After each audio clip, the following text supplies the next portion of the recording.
What's up, y'all? It's your man G-Wade holding it down, G-Wade Podcast, and we're still here at Simply Connect ATL, and I'm sitting here with my man Latron Price from DNC. What's that? Dry and Cold Storage. Yeah, there we go. Atlanta. That's what's up. Yeah, dryandcoldstorage.com. We also have Cold Storage Atlanta. Okay. And, first and foremost, I'm a believer in my creator, our creator. Up. Hey. I'm a father. I'm a husband. Nice. And I'm a lover of community. That's what's up. Yeah, just talking to you off camera, man. You know, you was chopping up on how big you are for bringing people together and, unifying and all that good stuff, man. Yeah. So, dry and cold storage. Now, for somebody like myself who just talk on a microphone, you're going to have to explain to me what dry and cold storage is. You know what I'm saying? Problem. So, on a, I'm gonna start at a very high level, and then we're gonna get down into what the operation is. That's what's up. So, on a high level, all wealth comes from processing and harvesting of land. Yeah. Okay. So, as an example, when you think of Coca-Cola, you think of beverage, right? Facts. Most people don't realize Coca-Cola is the largest corn farmer in the world, who sells in the form of corn syrup, aluminum bauxite cans, water, coloring, little carbon. Okay. For the corn producers. Yeah.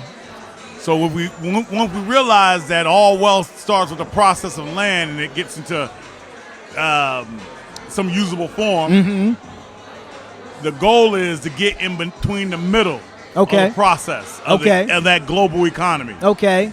And so there's several ways you can do that. So it's got to get from here to there. Yes. Gotcha. Okay. So as an example, some that's produced, let's call it cotton. Okay.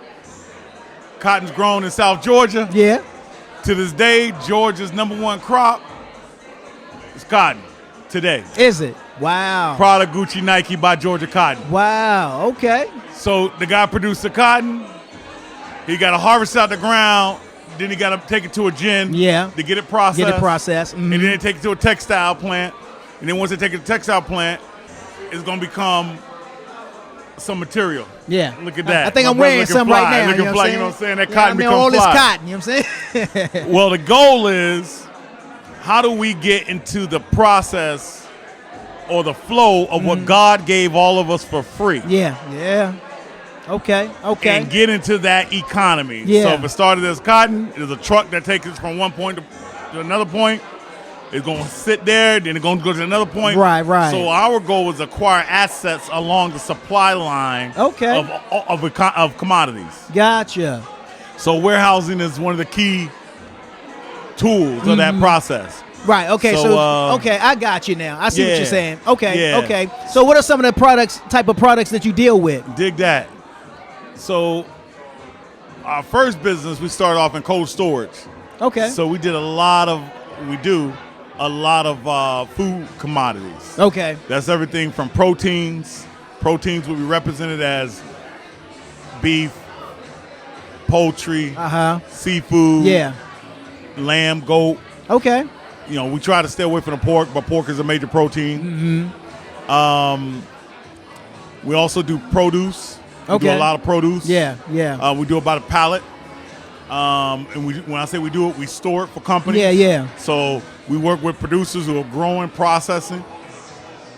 Once it's in a usable form, we bring it to our warehouses.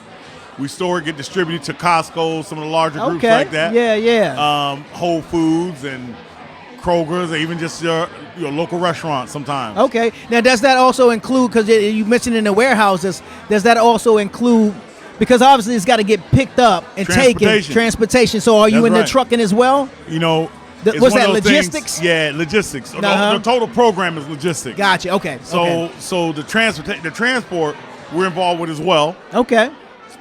But one of the things we do in our transport model is we also support a large number of independent operators. Nice. These are brothers and sisters and folk that have their trucks, that bought a truck, and they started a small business. They may have 1 truck, 10 trucks, whatever it is. Yeah. We support them with routes as well. Okay, I got you.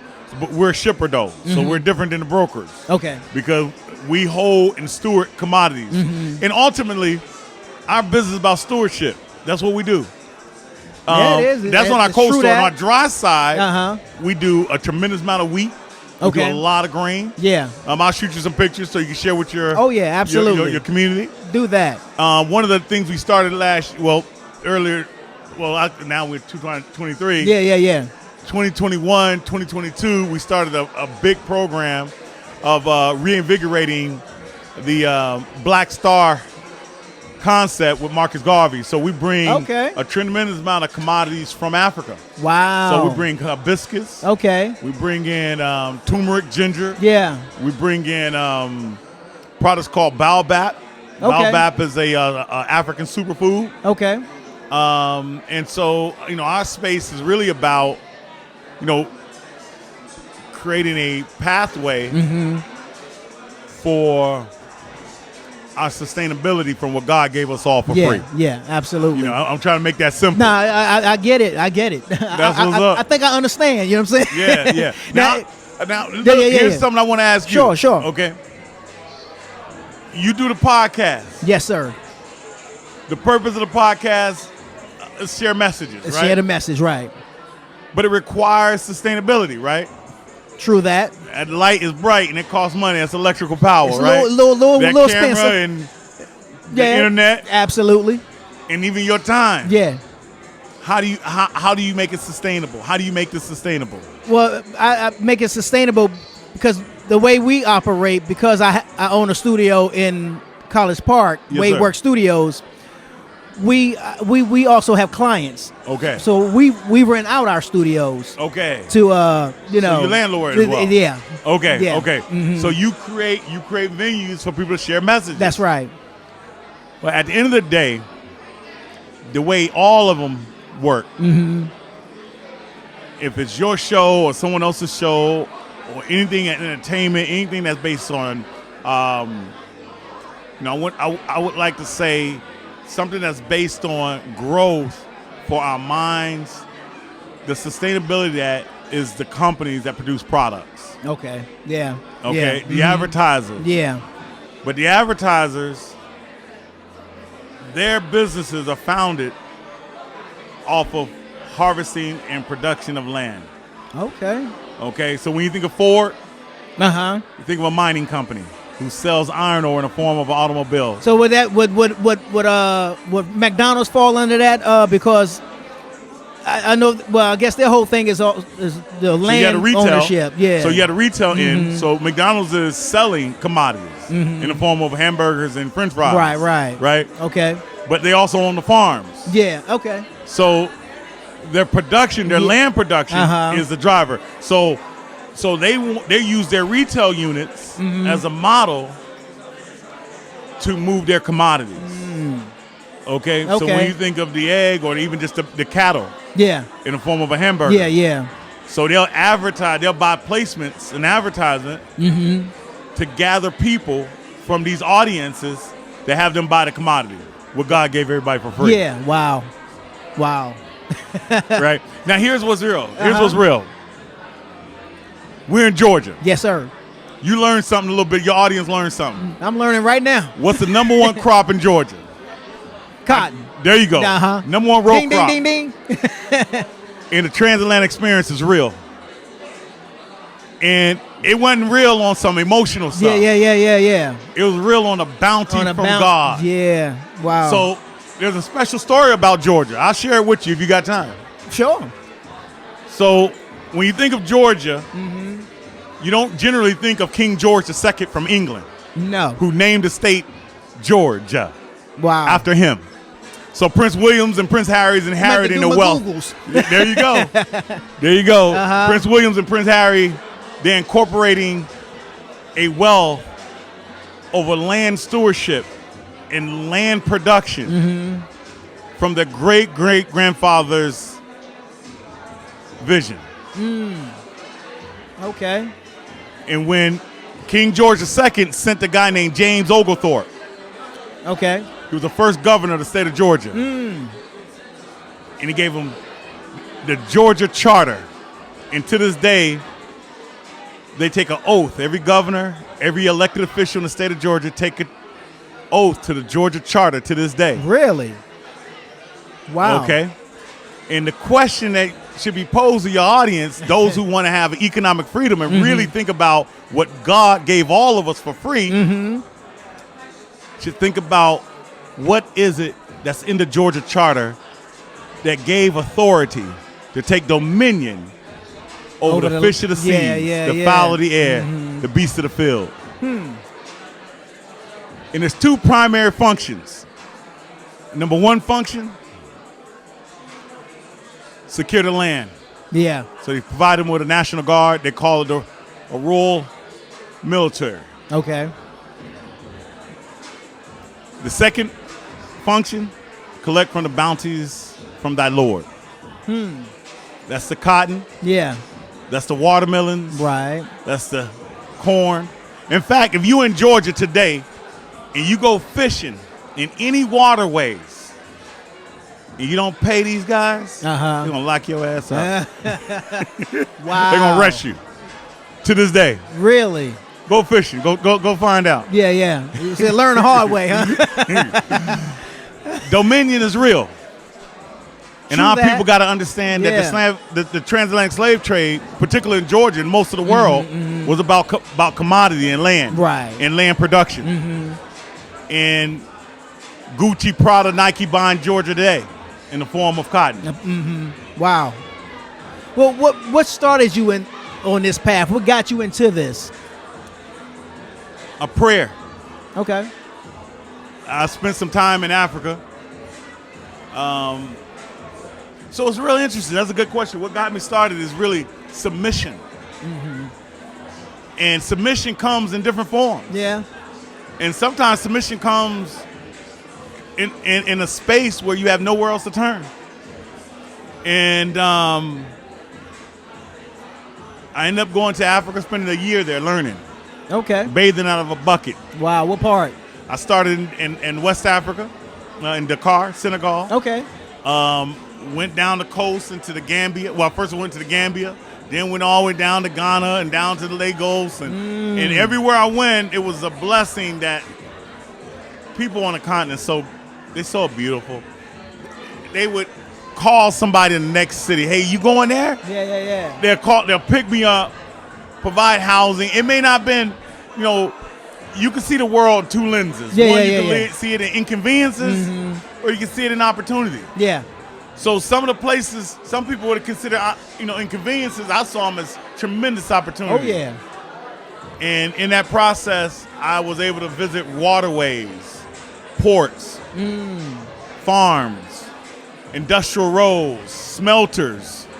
Seeing big mining sites where these huge mining equipment would put rocks into trucks and take it to a smelter. Wow. And witness the process.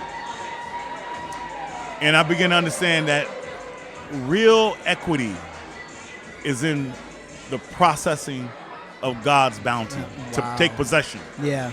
Wow. Now, was this you said going to Africa, was this a pilgrimage for self? It initially started off, it really started off as an identity search. Okay. So I went really to kind of understand the heritage of the transatlantic slave experience and the enslavement of our ancestors. Okay. And then reconnect with, I had some brothers here in Atlanta. They was from Senegal and Gambia. Yeah. I met them. They were mad cool brothers and we would go to their house and they would bring out this big bowl of rice. They call it jollof, or they'll call it, they had this Benadine, this on a food name. And we all sit down, we wash our hands, and we eat together. Start eating together, yeah. And once I started experiencing that, that brotherhood was easy to start developing. And so when I was thinking about traveling, it was like, yo, you got to go see my family. I was like, come on, let's go. Wow. And got on the plane, went and saw their family. They hosted me. And then they showed me a whole nother world. That's what's up. I mean. Well, man, if people want to find out more about you, your business, learn about how they can get into this field, this arena, what do they do? Who do they call? Where do they go? So, that's a good question. Let me start off with this. First of all, bro, you got the platform, so I'm going to join you. Okay. So, folks that want to find out, I want y'all to reach out to my brother because I want to give him the knowledge. I want to share. This is about sharing knowledge with people who have a platform to make sure that knowledge is transferred to our community, particularly black folks. Okay? In addition to that, we own a couple companies. We have dryandcoldstorage.com. Yeah. Reach out to dryandcoldstorage.com. If you bringing in commodities to the port, if you're looking for a space to store your goods or even to set up a distribution space, reach out. Dryandcoldstorage.com. Okay. The other things I would suggest as it relates to really kind of getting to know and knowing more about our stories, there are, I'm in Atlanta. You know, this is our city. We love Atlanta. This is our city. When I say this is our city, God has blessed us to travel all over the world. There's no place like this special lightning rod of connectivity for our people. So I'm going to make sure you have my direct number. That's what's up. And I want to make sure that we continue to build in it. But more important, share some solid knowledge that's relevant that we don't get taught in school. Yes, sir. And so we're going to build that together. I love that. That's what's up. Yeah. That's what's up. Well, man, Latron Price, y'all. That's right. Dry and cold storage. And we also have cold storage Atlanta, but dry and cold storage is the main one. There you go. Find out all you need to find out. Go to the website, hit them up, hit me up, however you want to do it, and get this wealth of knowledge because he was dropping right now. You know what I'm saying? I'm trying to tell y'all. He came with it.